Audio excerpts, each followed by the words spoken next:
Hey everyone, welcome back. Today we are talking about something that I think is going to resonate with a lot of you. The idea that when it comes to improving your finances, small changes are actually more powerful than big dramatic ones. We tend to think that fixing our money situation requires some massive overhaul, a complete lifestyle change, or a sudden windfall. But the truth is, the small moves are the ones that actually stick. They are manageable enough to become habits, and habits are what build real, lasting financial success. So today, we are going through 10 small money moves that can have a surprisingly big impact over time.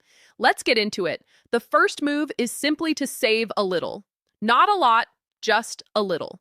Maybe that is $10 a month into a jar on the counter. Maybe it is an extra $25 going into your savings account each payday. Maybe it is starting a 1% contribution to your 401k at work. It sounds almost too small to matter, but here is the thing. It does matter for two reasons. First, that money actually adds up over time. And second, the habit of saving something is far more valuable than the amount. Once saving becomes automatic, you will naturally find ways to increase it. The old saying is, pay yourself first, and even at $10 a month, you are doing exactly that. The second move is to make one extra payment a year on your debt. Just one. Think about what that looks like on a mortgage. Making one additional payment per year can shave years off your loan and save you thousands of dollars in interest. Or try rounding your car payment up to the nearest $100 each month. If your payment is $230, pay $300. That extra $70 per month can have you paying off the car months ahead of schedule. One important note on mortgages specifically, contact your lender to make sure any extra payment you make is being applied directly to the principal balance, because some lenders will not automatically do that unless you specify. Move number 3 is to learn your tax bracket. Taxes are one of the biggest expenses in most people's lives, and yet most people have only a vague idea of how they actually work. Taking even an hour to understand the tax brackets, how income gets taxed at different rates as it crosses certain thresholds, can genuinely change how you think about your money. One of the most practical applications of this knowledge is understanding how contributing more to a 401k or a traditional IRA can reduce your taxable income and actually lower what you owe at the end of the year. A small amount of financial education in this area can translate into real dollars saved. The fourth move is to switch to an index fund if you are investing in actively managed mutual funds. Here is the thing about mutual fund fees. They are deducted before you ever see your returns, so they are easy to ignore.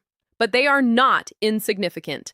Actively managed funds often charge fees that are significantly higher than index funds, and decades of data have shown that most actively managed funds do not outperform the market anyway. Switching to a lower fee index fund is one of the simplest changes you can make to your investment strategy. And as your account balance grows over time, the difference in fees can add up to thousands of dollars.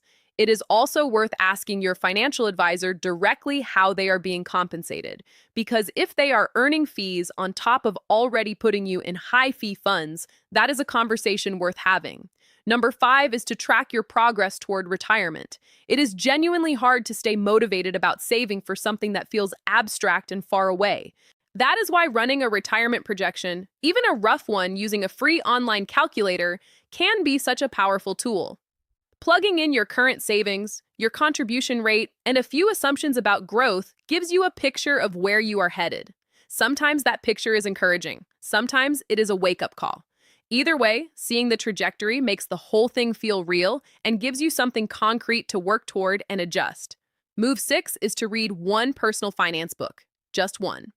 The right book can give you a framework for thinking about money that serves you for the rest of your life. A widely recommended starting point is The Behavior Gap by Carl Richards, which focuses on the ways our own psychology leads us to make poor financial decisions, and how to recognize those patterns before they cost you. If that does not appeal to you, there are plenty of other great options out there. The point is not to become a financial expert overnight. It is to absorb one set of ideas that shifts how you think and behave with money. That shift alone can be worth far more than any single financial decision you make. The 7th move is to get your financial life organized. This one sounds boring, but it is actually transformative. When your financial situation feels chaotic or overwhelming, the natural response is to avoid looking at it, which only makes things worse. Sitting down and actually organizing your accounts, pulling your credit card statements, and writing down exactly what you owe to whom removes the fog of anxiety and replaces it with clarity. And clarity, even when the picture is not great, is always easier to work with than confusion. Once you can see your debt clearly, laid out in front of you, it becomes much easier to start making a plan for attacking it. Number 8 is to buy used. This one is straightforward but genuinely underused as a financial strategy. Cars, furniture, clothing, electronics, tools. In almost every category, you can find what you need secondhand for significantly less than retail. Making it a habit to look for used options first before buying anything new can save you hundreds or even thousands of dollars every single year. And with so many platforms available now for buying and selling secondhand goods, it has never been easier to find quality items at a fraction of the original price. Move 9 is to cancel something. Go through your bank statements and credit card statements right now and look for recurring charges. Most people find at least 1 or 2 subscriptions or memberships they forgot about or genuinely do not use. A magazine they stopped reading, a streaming service they doubled up on, an annual fee that auto-renewed without them realizing. Cancel them. Then go one step further and ask yourself if there is something you do use but could actually live without. Canceling even 1 or 2 things frees up money that can go directly toward your savings or debt payoff goals. It is one of the fastest ways to create room in a budget that feels too tight. And the 10th move, and this one might surprise you, is to turn off financial television. The constant stream of stock market analysis, investing predictions, and economic commentary that comes from financial news channels is designed to keep you watching, not to help you make better decisions. For most people, it creates anxiety and encourages reactive thinking about investments rather than the calm, long-term approach that actually builds wealth. Put a solid financial plan in place, automate what you can, and then step away from the noise. Watch something that makes you laugh instead. Your stress levels and your portfolio will both thank you for it. So there you have it, 10 small moves, none of which require a big income, a financial degree, or a dramatic life change. Save a little, make an extra payment, learn your tax bracket, switch to index funds, track your retirement progress, read one good book, get organized, buy used, cancel what you do not need, and tune out the financial noise.